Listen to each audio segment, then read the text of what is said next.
Hello, everyone. Welcome today. Welcome on this lovely Saturday in June here. We're going to have a fun day. If you're new to this program, you're out there on like Facebook and YouTube, we'll make sure you get a link to join the Zoom session.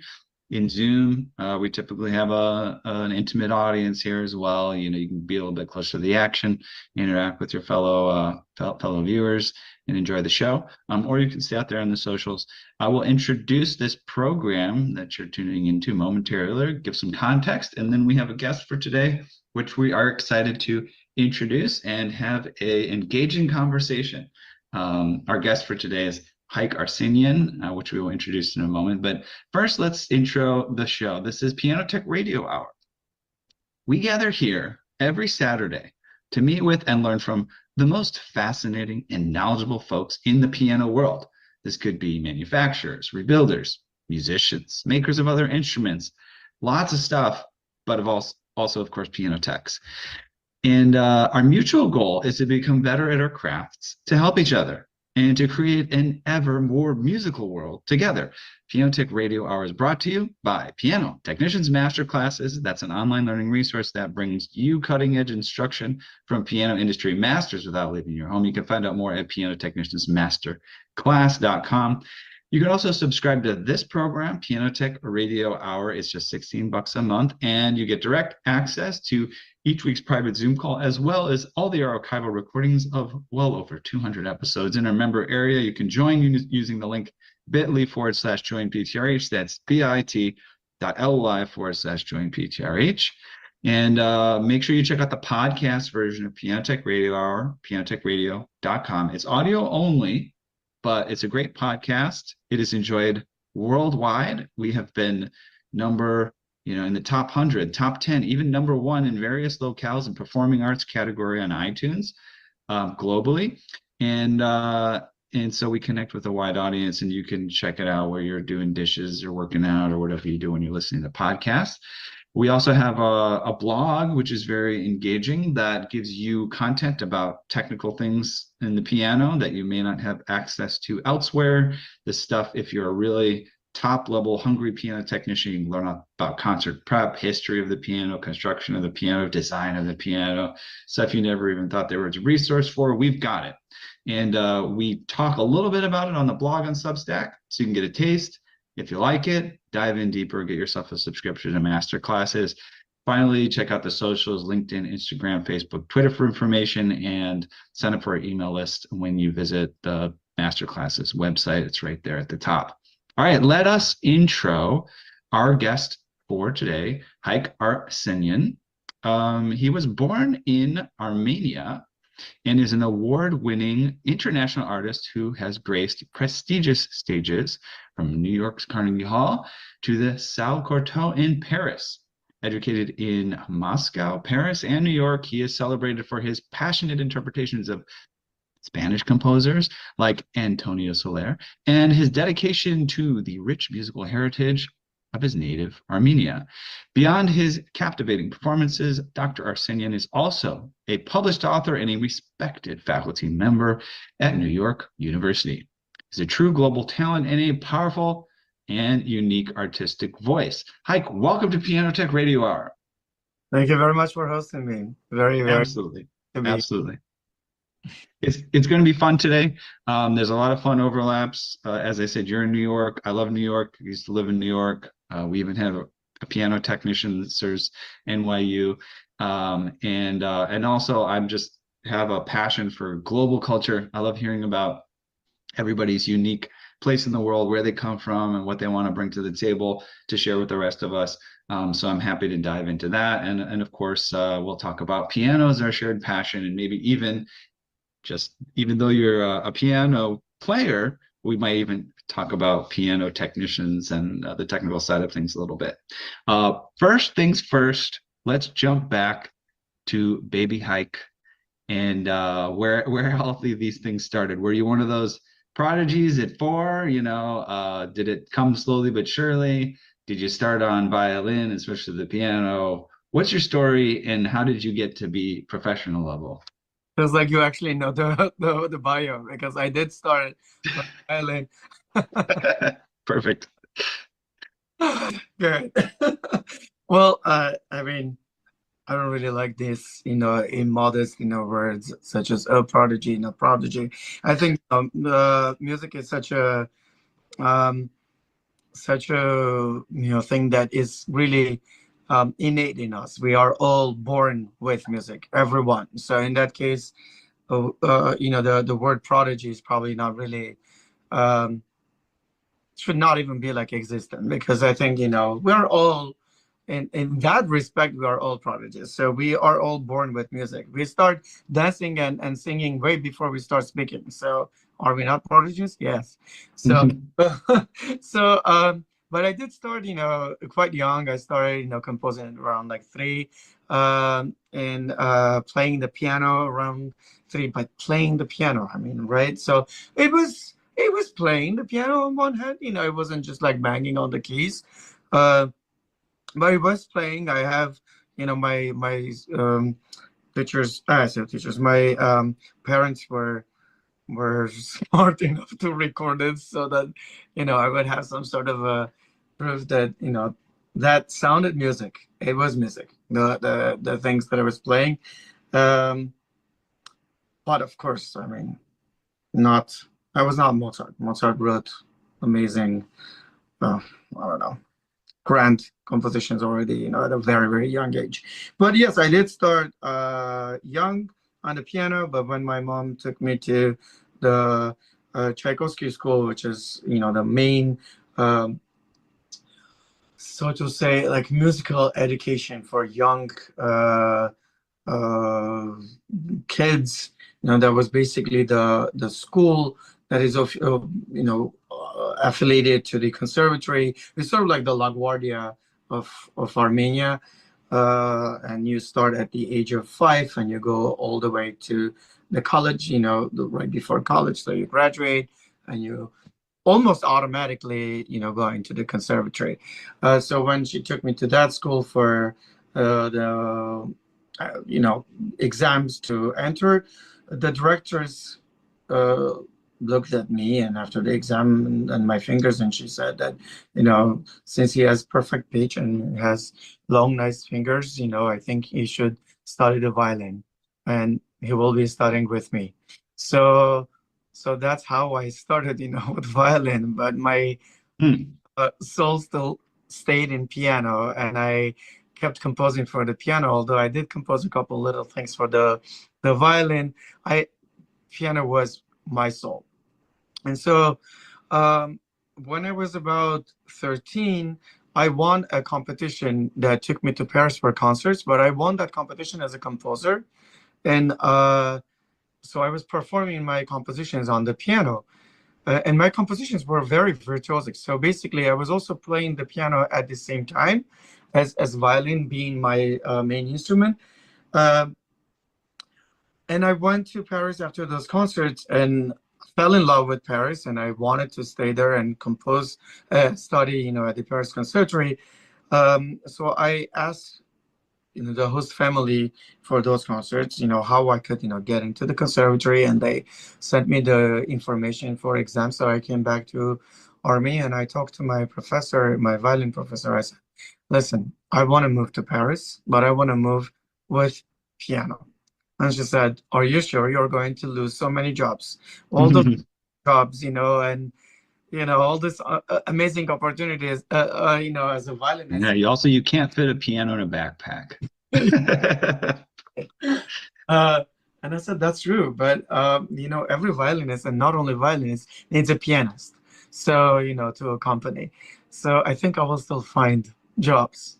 Um, I loved my violin teacher, absolutely. She was wonderful. She was super supportive. Um, but she was quite frustrated and sad that I was leaving violin in Armenia. And I did get into the conservatory as a pianist, and I moved that year to Paris and continued, as a pianist. And always composition stayed with me as well. And I kept composing for mainly piano, although I have, compositions for other instruments as well. But you know, I'm I'm happy that I did kind of make that switch because I needed to perfect in a way that hone, so that I could perform my quite challenging at that time, compositions um, in a more professional way, as a pianist, as a professional pianist. So that's sort of like the story of Baby Hayk Yeah. in Armenia, and keeping starting on violin and keeping uh, Armenia and piano in my heart. Uh, Hmm. Moving to Paris as a pianist, and having How common is it what's that? how common is it for there to be connections between Armenia and France? Like, is it common that there would be kind of interfacing between the two, or is that just particular to you? Um, just going to a musical center per se. Do you understand what I'm saying? Yeah, sort of. I think if I understood correctly, the connections, there are no like official connections. Armenia, Okay.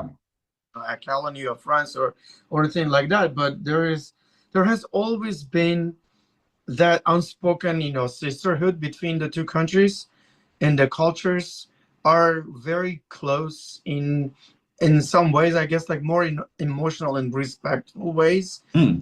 Huge Armenian, community in France. Um, Politically, also, France has always been with Armenia, and I'm always, grateful to that country for so many things, from the political support to the cultural support, and uh, to all, to France for all that inspiration that I have been, getting, from them. And when I was 13, I became a member of the Composers Union of France, which was an honor, and then much later, actually in 2015 or 2016, I also became a member of the Union of Armenia, which I'm, again, very grateful of. But I was, since 1993, I was officially a French composer, although Armenian composer. And then in 2015, I also became officially Armenian composer too, with those, unions. So no, there is no such a connection Mhm. that level per se, but um, the connection is, I guess, just like destiny. It was my first trip out of the USSR, uh, and um, and I remember very well how I absolutely fell in love with Paris when I saw it, from the windows of the bus, from the airport to the city. And when we entered the city, and it was raining, and it was like a like an impressionistic, painting, from the Mhm. raindrops, and you just see sort of the city and the lights and this golden, lights of the vitrines, and the feel. I understood, okay, this is my next home. Yeah. I I feel home. And how old again were you when you first set foot versus moved there as well? I was 13. I turned shortly after I moved to Paris. I turned 14. And So your family moved with you? I'm going to do a quick screen share here just because I'm looking at this and I'm just kind of trying to, I'm imagining it's such a big leap. We had interviewed someone who whose parents were in China, I believe. And she had an opportunity to move to New York, and it was like her mom had to move there with her. And, it was a big deal. Yeah, I think maybe even one parent stayed back there and one parent came and was living in New York and she's studying in this, Juilliard pre-college or something. So yeah, I'm looking at the map here just for the sake of anybody, I guess that's listening, it's about a 5-hour flight from Armenia to Paris, and yeah, it's a big leap. So it's like, especially for a 13 to 14-year-old. And so yeah, was there a parental accompaniment, or did it oh, just get no? Wow. So you were independent in Paris. Wow, that's yeah. amazing. Sometimes, I'm looking at my students, who can be, 13, 14, or my daughter is now 12. And I'm thinking, okay, in 2 years, would I be able to, let her, leave across the continent, or even like from New York to LA, how would I feel? But I feel like the times have Times changed are, yeah, yeah. a lot, and people have also changed a lot, and also the circumstances were different. This is, post perestroika Armenia. This is wartime in Armenia. Uh, this is blockade in Armenia when, suddenly there's no electricity, no water, no gas. It's Hmm. brutally cold winter, and I had to wear, gloves that I cut, the ends so I could, the fingers, so I could practice, at home. Um, you sleep, in a winter coat. It was just horrible, time uh, when schools were closing down, and that's not closing down how we were closing down 5 years ago, Hmm. getting into remote education. No, this is Right, right. closing down. Like, Yeah. we can't go to school. And, Mm. uh, and when I had that opportunity to move to Paris, and I'm not coming from a rich family, so my family wouldn't be able to travel with me either. It was sort of the salvation, and it was the very difficult decision for my mother, especially, but my parents, my family, and for me, you know, uh, it was a blessing and it was a trauma at the same time. It was insanely difficult, but it was also, as I said, blessing, because that was what that huge sacrifice, that let me uh, continue my education, and be able to create and study and do something, and for the future, for me and for whoever I can inspire or teach or pass on to whatever I know. So Indeed. to my parents, to my family, to the family who hosted me in Paris, which was that first year when I was living in Paris. I lived with this wonderful Armenian family, uh, Pauline and Jakob Kirkasharian, and their kids, who hosted me like their kid, and I grew up, in Paris, like a little Parisian, boy with all the traditions that Persian boys, go through. So, and I'm so thankful to everyone, that was, in that support. My family has been Yeah. supportive, like not on the financial side because they couldn't afford that, but on the emotional side, and always being proud of me. And then, of course, like when I moved from Paris to Moscow, because that was another change and completely different, situation. Again, like my uncles, with whom I lived in Moscow, they supported me. So I've been blessed my entire life to be surrounded by loving and supportive people. So Yeah. Yeah. It almost becomes a self-fulfilling prophecy at that point. You're feeling the impact of the opportunity that you have, I'm sure. And then feeling, not in a bad way, but a little bit of pressure to be like, I'm going to take advantage of this. This is quite a privilege. Yeah, I'm glad we got to hear a little bit about that part of your story. It's golden. Um, should we share a recording? So we were talking about sharing the Solaire. Should we maybe take a listen to that right now? I'll pull up the YouTube video, but did you have anything you want to preface it with or give any context, or should we just take a sure. listen? Absolutely, yeah. So Antonio Soler is a composer that I'm absolutely obsessed with. uh, he was my topic of my doctoral dissertation, and after I finished it and I defended, um, it was translated by the biographer of Alicia de la Rocha, Monica Pages. She translated it into Spanish, and it was published by this prestigious publishing house, Wilo Editorial de Música in Barcelona, which actually published not only books in Spanish and about Spain or Spanish composers, but in general, it was a very prestigious publishing house, and whose books I used to use, in my education in Paris. So it was very symbolic for me to have that publishing house to publish my first book.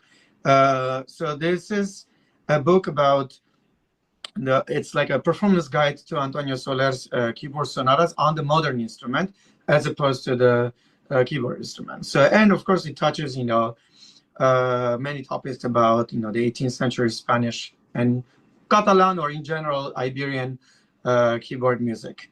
And Wonderful. All right, let's take a listen. I'll pull up the video, make that full screen, and we'll dive in.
Great. Love that. And for those that maybe just listening to this, we get this nice zoom in on your hands, and it seems like quite a fourth and fifth finger workout as well, a particular piece. Yeah. it's strong. And so tell us, tell us a little bit more about Soler and why you felt attracted to this composer. Sure thing. Well, I discovered him absolutely accidentally when I was studying in Moscow, and I was looking, for early music pieces in the library. I was going, of course, through the most famous composers, but I wanted to find something that I did not know, and I found. Well, I not just did not know, but I had not played, and not many people would have had played. So I found Froberger, that I was really interested in that suite, and I decided, okay, I will be playing that. And then right next to Froberger was placed Soler, obviously misplaced because F and S are quite far apart. So I started, looking through. I was like, oh, well, this is very, very interesting. Sort of sounds a little bit like Scarlatti, but not really.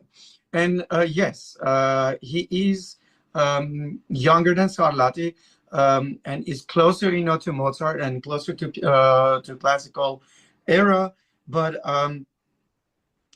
definitely is that bridging, one of those bridging composers who bridges the Baroque and classical, and bridges the harpsichord and the forte piano, and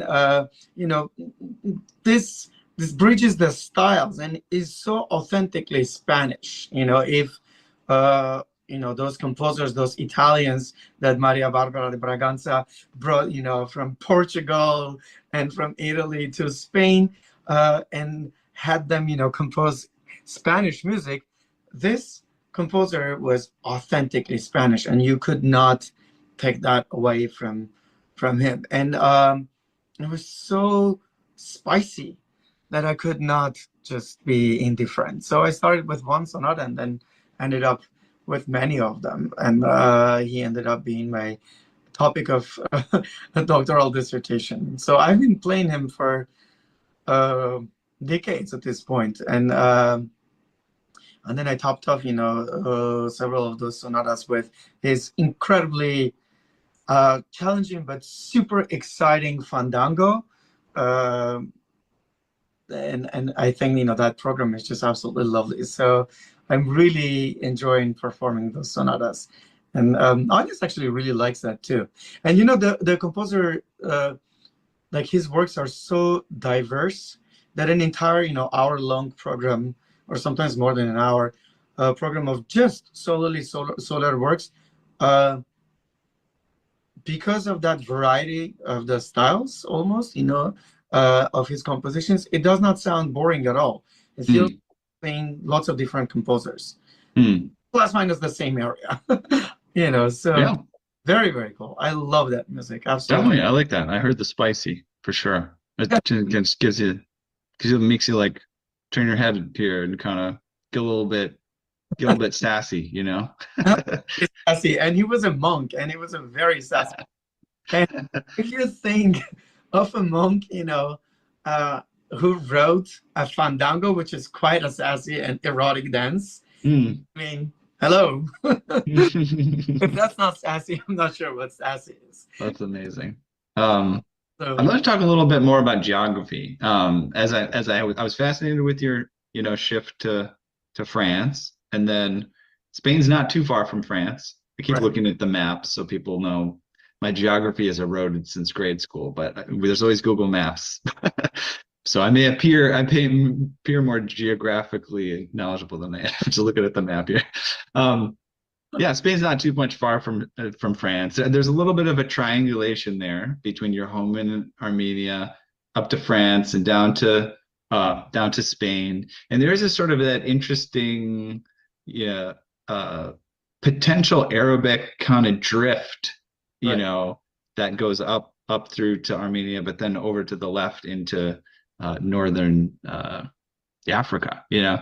But what I guess I just wanted to talk about geography with you, because you've had a really interesting opportunity to now have those very specific 2 points, where you were born and then where you were sort of raised in France, and then you've become obsessed with a Spanish composer, but now you find yourself in New York City, which is a whole new different thing. Can you talk a little bit about, geography and how it's influenced you as a musician? Sure thing. The Arabic flow in Spain, totally. The Arabic flow in Armenia, I'm not sure what you mean by that one, but or maybe like a similar musical root system of. Not really. So Armenia does not really have any roots in Arabic culture. Okay. Either musically or language wise or religion wise or at all. So like it's not far apart from the fact that I guess it geographically is not far from Arabic, or Middle Eastern, right. So of course the influences can be found in Armenian music or culture too, but just because of the neighboring aspect. Otherwise, culturally, no connection. Okay, tell us about if you have the information, based on your study of Armenian music and your experience with it, where do you see it evolving, from, like, kind of the roots of the music, if we go, farther and farther back, if that's even possible? It will be difficult. It will be possible, but it will be difficult. So Armenia is an ancient country, absolutely ancient, and culture goes also way before BC. So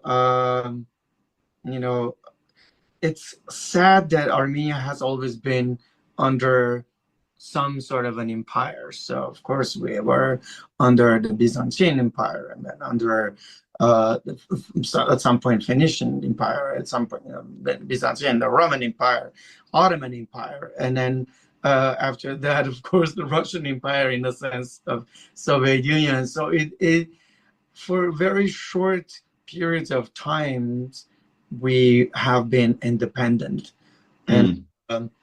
we also were able to keep our culture authentic and free of the influences. And even if you think, like for example, I have a very um, cool project, called 1000 Years of French Music. So we play with a wonderful, tenor friend of mine, Christopher Preston. We play French music from 11th century to the 21st century, and chronologically. Um, and I wanted to do that, with Armenian music, and it's going to be difficult because some of, those eras are going to be absent. So because that's when we were under certain empire and we could not, create, or, so there are missing parts, but then there is also incredibly beautiful music. And in fact, right now I'm in the office of AGBU, which is Armenian General Benevolent Union. This is Mm. organization. This is the oldest Armenian NGO in the world, and it has been, it was established in 1906 and has been headquartered in New York City with offices and representations worldwide in over 37 countries and over 80 cities in the world, from Asia to all over, right? And I direct their arts department. So why I'm saying this, because see, like for example, here you can see some of the posters of Mm-hmm. some of the programming that we do to promote Armenian arts and culture worldwide, including films, those such as those film screenings in very prestigious venues, from Film at Lincoln Center to uh, the concourse in Sydney, or what is it, Corcel in London, many prestigious, venues for concerts, film screenings, competitions, festivals, and so it is my mission, as I said at the very, very beginning of our conversation, that I left Armenia with the violin and Armenia in my heart, and moved to outside of Armenia. It's been like over 30 some years like that I don't live in Armenia anymore, right? Mm-hmm. But yes, Armenia is inside me and in my heart, and I am uh, trying, to promote Armenian music, culture, artists, worldwide. And this is the organization that I'm able to fulfill this mission with, and this is a great organization. I'm thankful to that organization myself, as, I was also one of the scholarship recipients of AGBU back many, many years ago when I had just started my education in Paris. So, and this scholarship program is over 100 years old itself. So, and has, helped many Armenian artists like myself. Mm. Yeah. Wonderful. Yeah. But I When can I would, like a little yeah, bit back to your initial question, because I know that I've started like no, swimming that's fine. a lot away from the question. I can tell you that probably like throughout those centuries, um, that golden era for Armenian culture was also medieval, culture, because a lot of the architecture is medieval. A lot of the music, if we are talking about early music, that's the medieval age, when it's very, very well developed and is incredibly beautiful. One of my compositions that got published by Zimmerman Publications. It's for double bass and piano. It's called Stratum. Um, the beginning of the competition of that composition, that quite long bass solo, is very much inspired by those medieval, medieval traditions, medieval musical traditions. Um, so a little bit of that sacred music also, And the sacred music is like a Christian sacred tradition, sort of. Yeah. Armenia Yeah. adopted Christianity as an official religion in 301, so Mm. fourth century. So a lot of the architecture, in Armenia comes from first century. I mean the Christian architecture. Of course, we have Mhm. also temples before Christ. Yeah, it's yeah, there's a couple things I'm walking away with from all of that. I mean, one is just the interesting different countries have interesting positionings among all of culture, and one of those positionings is there's a place, and then that place has I guess for lack of a better word, cultural invasions or or actual invasions, right? Which don't, because you could have a cultural invasion that has nothing to do with occupation, right? So there's the British invasion, for example, in the United States and things like that of the music, right? But not the country.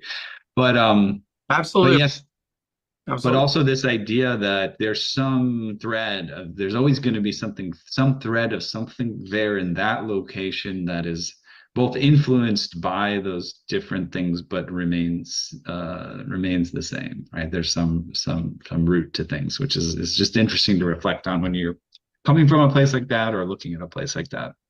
Yes.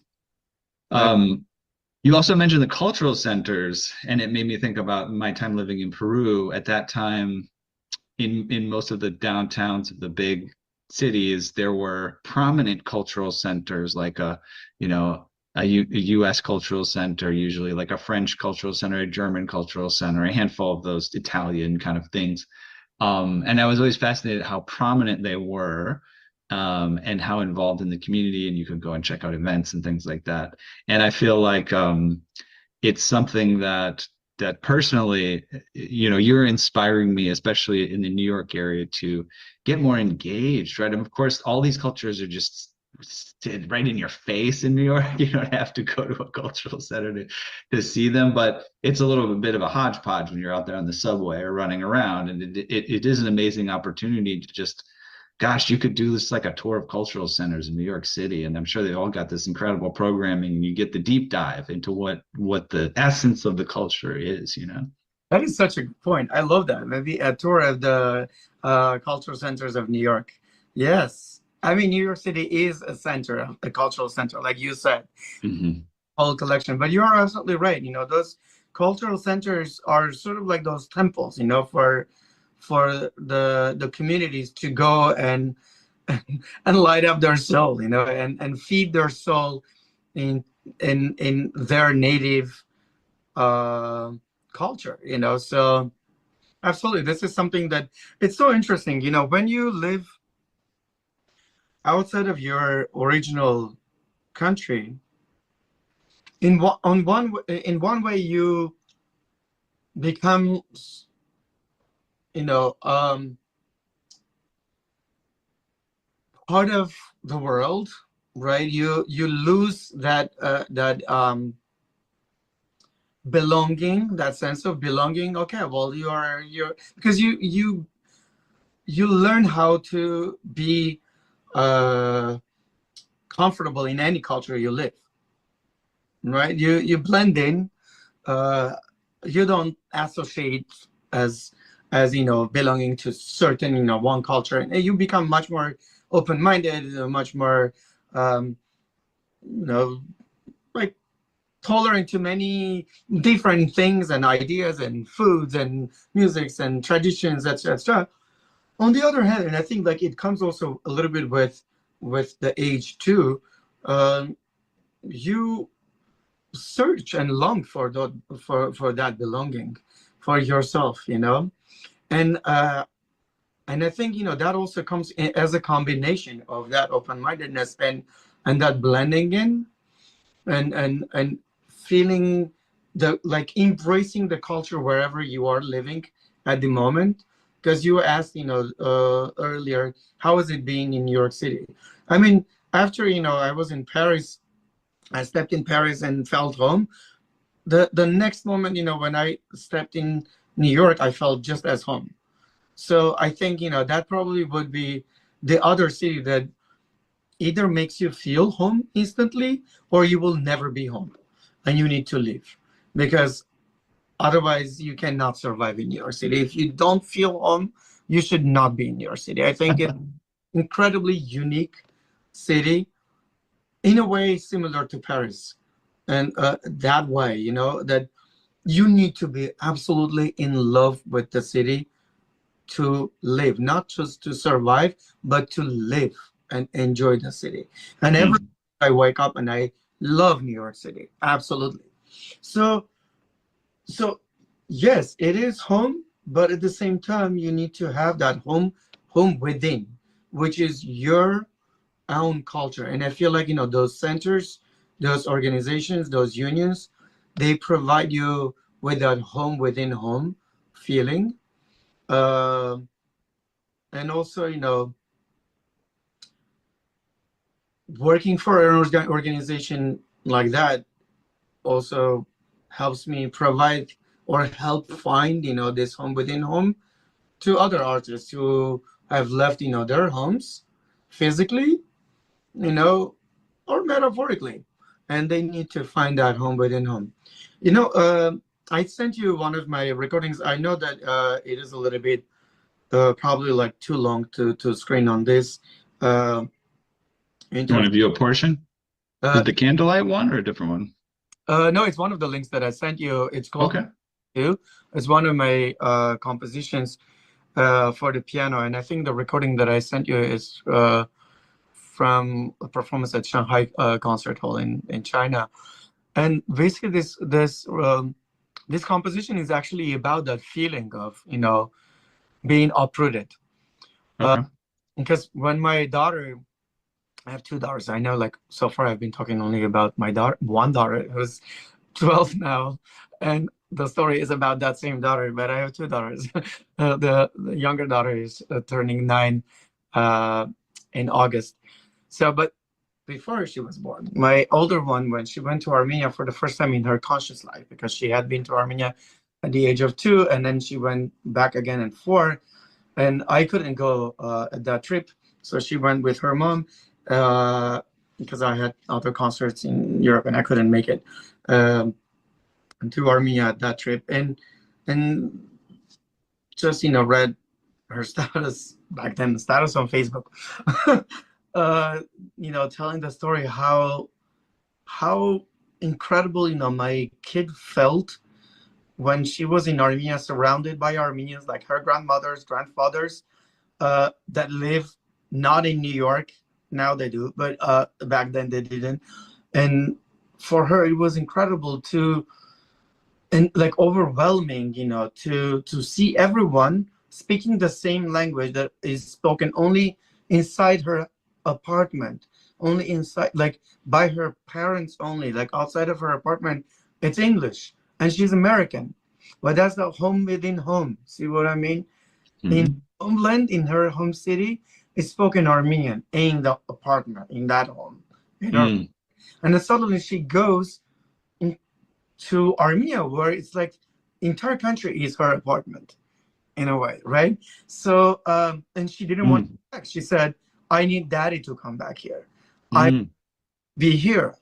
So, witnessing a 4-year-old's identity crisis in a way, you know, feeling uprooted, made me feel so emotional that I composed, you know, this work, because I understood that, like, uprooted me gave birth to uprooted too.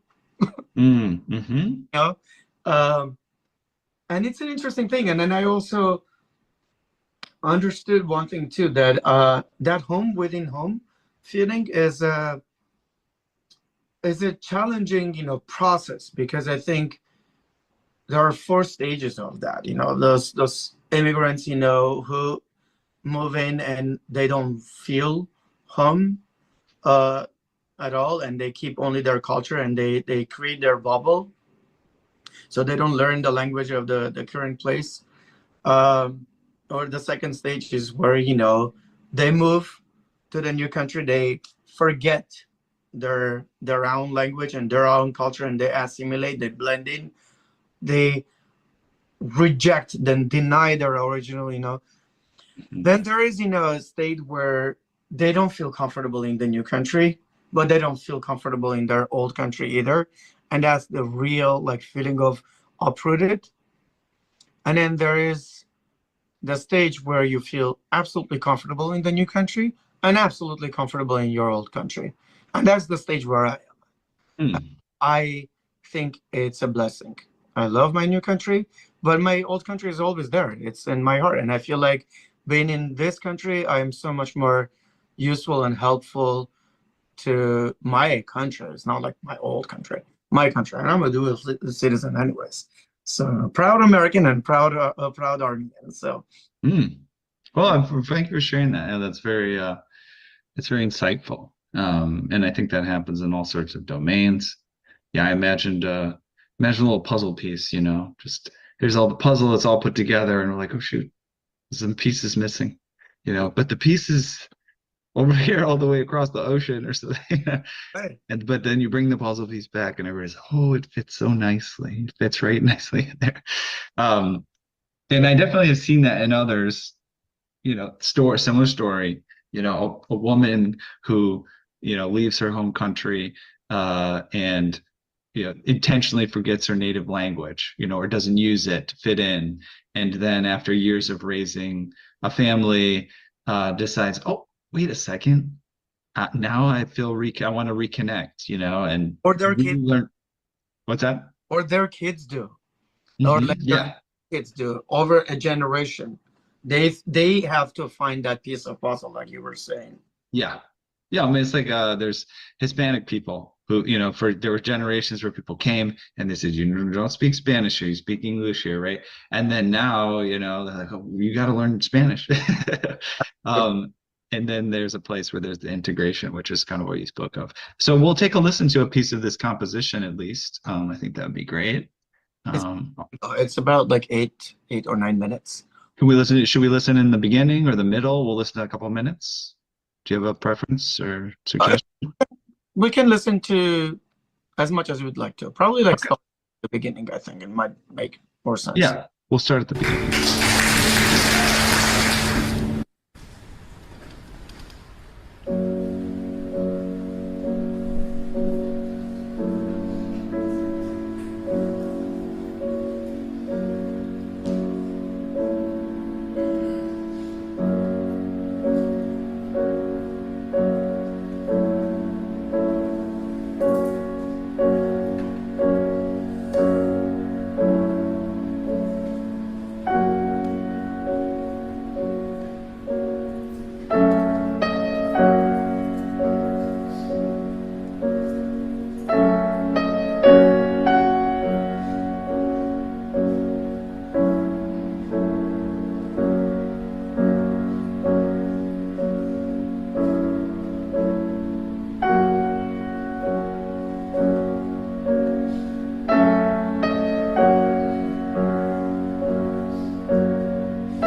Yeah. Wonderful. Thank Thank you. you for sharing. Yeah, it's great to have the context on that as well. Thank you. You know, like there was a phrase that particularly killed me, you know, when my daughter in that story said, you know, I'm not sad and nothing hurts, but I want to cry. Yeah. So that's that emotional kind of, you know, like bond. Mm-hmm. Interesting how kids can sometimes, you know, they have their own way of processing that journey. I mean, you said a 7-year-old? Yes. Yes. There you go. So you as a father, you understand me. Yeah, and I think, first thing that came to mind when you mentioned that not being sad, but wanting to cry is there's like a flow that's opening up, right? It's not that you're crying necessarily because, you need to let out the pain or sorrow, but you're it's like your being is noticing a channel has opened, and that's a reflection of this kind of uh almost a restful feeling, right? Like you're in this, you're in the flow of the stream now, the river. You're immersed in it. You're being baptized or something. Oh, well put. Absolutely. Could not agree more. Absolutely right. Yes, absolutely. I agree. Yeah, we're watching a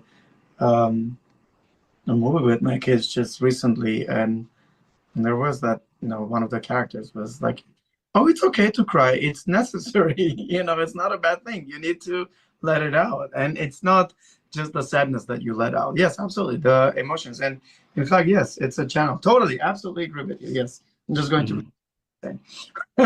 Wonderful. That's great. Um, well, it's been a wonderful hour here. We'll probably be on for about 5 or 10 minutes more, so we can start to wind down because there's so many other things we could talk about. I guess there's this one thing.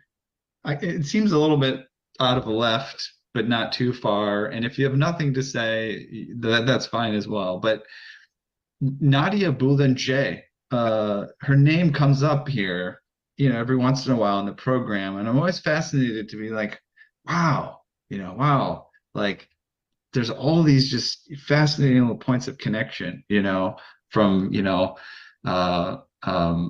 from Leonard Bernstein to tango music or something like that, and Piazzolla, right? And I was just curious if living in France, if there was any tangible essence of that for you, or anything you learned, or anything you were exposed to, or maybe not. I don't know. But was that anything you got to learn, have any special insights or exposure to?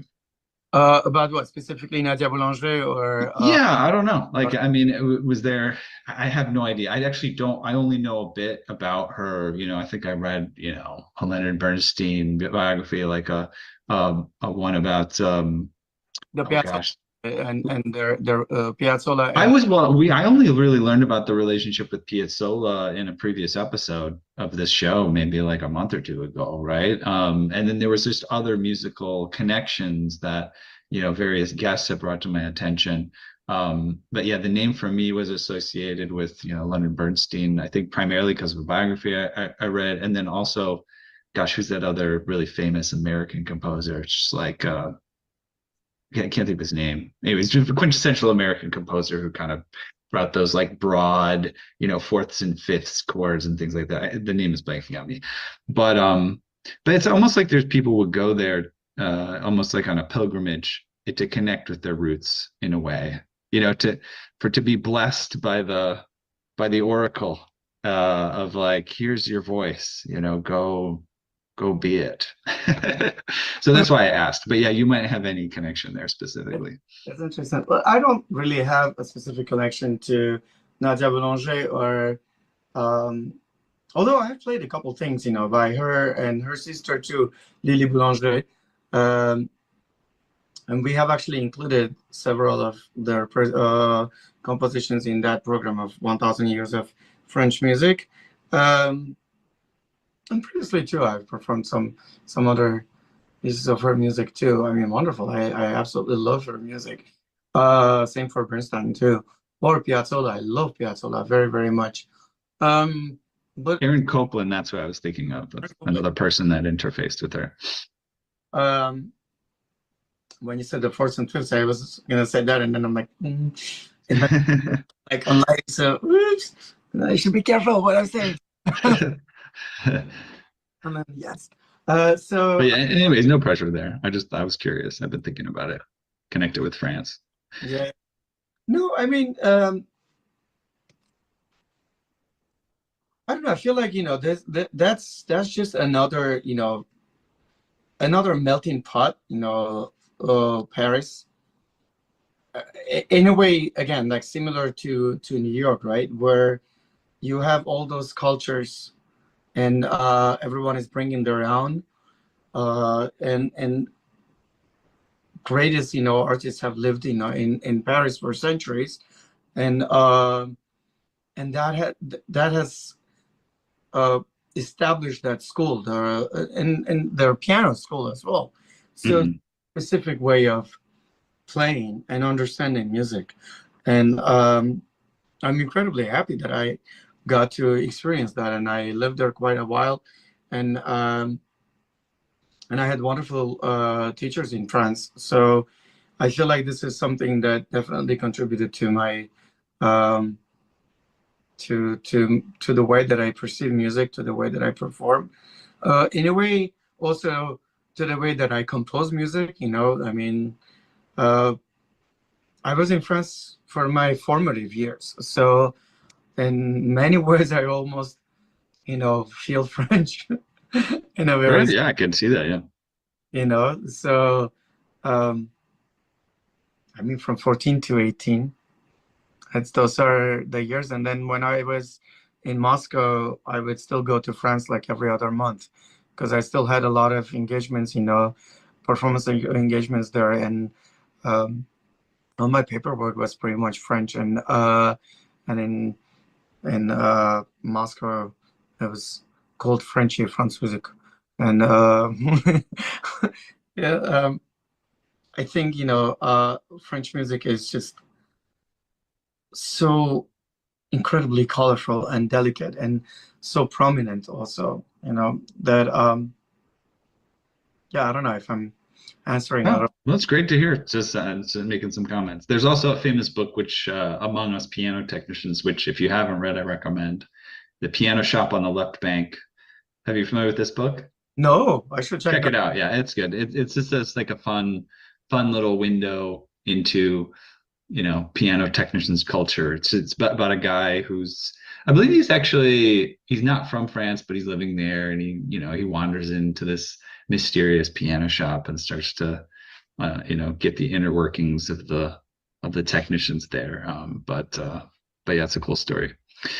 All right, we're going to wrap up here, but before we go, let's give you a chance. If there's anything specific you want to share, it could be anything from words to wisdom to websites to, well, here's my next performance or album or whatever's going on with you. But yeah, what do you got for us? So I have a beautiful performance coming up on July 8th and 9th. Well, before that, I have June 27th. I'm performing in New Jersey, accompanied with wonderful Armenian musicians. Should I give you the information? Let me see. I will give you the information. I forgot what the cathedral was called very quickly. I can do that. In New Jersey. But before I find that information, I want to share with you my upcoming two performances that I'm very, very Is it June 27th at Leon Church? is in New Jersey. I think it is at a church, but I will give you that information in a moment. But July 8th and 9th is going to be a performance with.